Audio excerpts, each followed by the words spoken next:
Warning: our YouTube channel and its videos may contain scenes, language, and content that may not be appropriate for all audiences.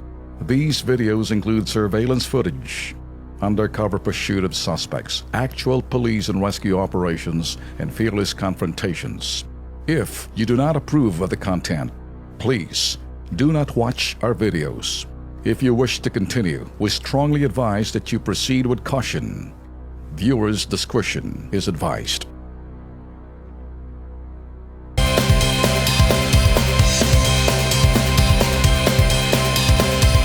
Narating ngayon sa ating studio si Bernabe Peñalosa, isang OFW.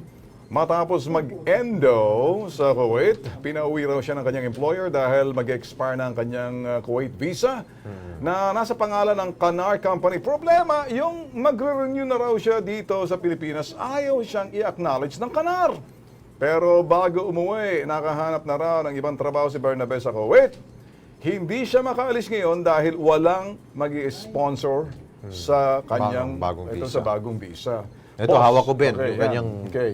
Mag-expire kasi December 12, 2016. Okay. Okay. So, 2016, kumbaga, masyadong maiksi na yung panahon.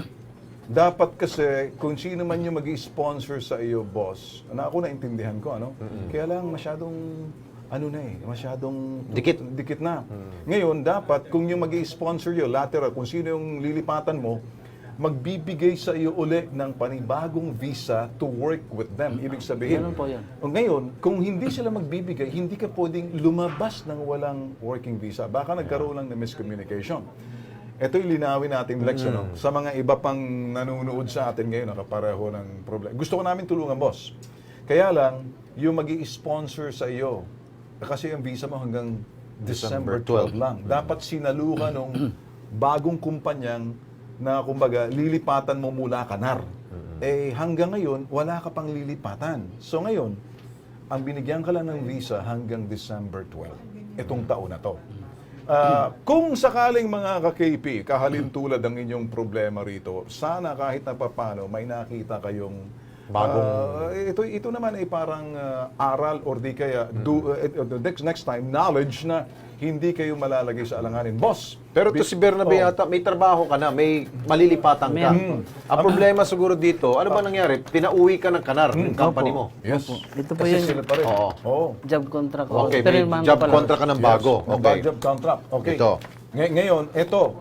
Kaya lang, kung may job Pwede mo ba matawagan itong Arabi Enertech? Sabi mo, sila mag-apply for your new visa. Ganun na lang. Yun ang sinasabi ko kanina. Boss, etong Arabi Enertech dapat magbigay sa iyo ng visa, working visa. Magbibigay po sana sila. Pero hindi ka po pwedeng, kailangan dito ka pala nag-aantay. Kung sino man ahenteng kanilang lalapitan para ikay mabigyan ng visa dito pa lang, paglabas mo, okay ka na. Kaya lang, kasi pagdating mo roon, ang classification mo, TNT ka na kasi hanggang adosel. Makaalis ka man bukas, o makaalis ka sa katapusan, o makasilis ka na, ayan. Pero, para kilos prontong aksyon na natin. Si Deputy Administrator Ami Reyes ng POEA. Magandang gabi po, Deputy Administrator Ami Reyes. Ay, magandang gabi po, sir. At sa lahat po na nakikinig po. Kasama ho natin si Alex Santos at meron ho kaming idudulog sa inyo si Bernabe Peñalosa. Meron ho siyang working visa dati sa Qanar, yung company, Kaya lang hanggang 12 na lang ho ng Disyembre. Lilipatan ho siya na meron na ho parang lateral, lilipat ho siya. At parang binigyan ho siya rito ng job offer or job letter offer or letter mula ho sa Arabi Enertech. Ang problema, ma'am, kailangan ma-renew yung kanyang visa na sasagutin na ho ng Arabi Enertech. Ang problema niya ho, wala ho siyang visa nang gagaling ho na parang mag-i-sponsor sa kanya dapat yung Arabi Enertech. Paano ho yun? Okay. Paano ho yan, ma'am? Paano ho kayo makakatulong para sa kanya? Okay, sir.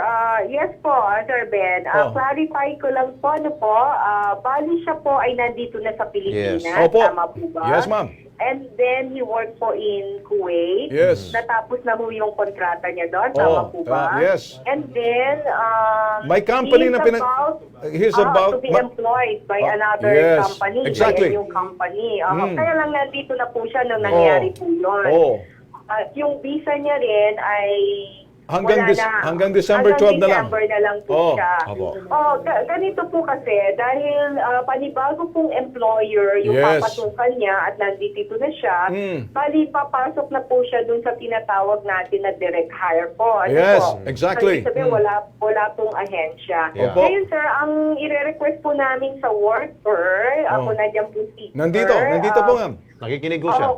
Opo, kung pwede po, yung inyong kontrata doon sa inyong bagong Ito. employer, Okay. kailangan po na mapa-verify natin sa Ayun. Polo Kuwait po natin. Requirement po kasi yun.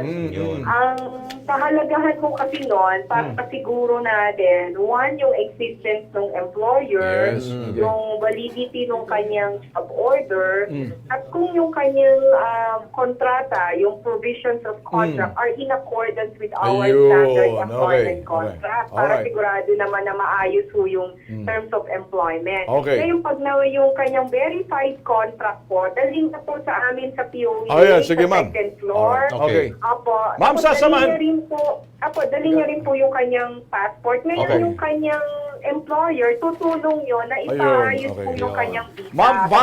Ma'am, ganito na lang para mabilisan ha. Kakapusin ho tayo ng oras. Ano? Sasamahan ho namin si Bernabe sa inyong tanggapan sa next day, Thursday. next Thursday. Para ho, Apo. ito'y matulungan ho. Ano? Alam ko naman, matutulungan ho natin itong kababayan ho natin. Yes po, sige po. Basta dali lang po yun. Tapos pwede ko hong maibigay sa kanya kaagad yung mga requirements kasi kailangan Ayun. niya rin ho ng Ayun. medical examination. Sige, ma'am. Okay. Apo. Okay. Sige, ma'am, ha? Sige po. Okay. Sige po, hintayin po namin, tutulungan po namin siya, sir. Maraming salamat po, Ma'am Ami. Okay? Thank Ay, you. wala pong anuman po. Okay. Tutulungan ka lang namin, sasamahan ka lang namin para doon mismo ma-check yan, ma-verify kung totoo yung sinasabing kumpanyang lilipatan mo.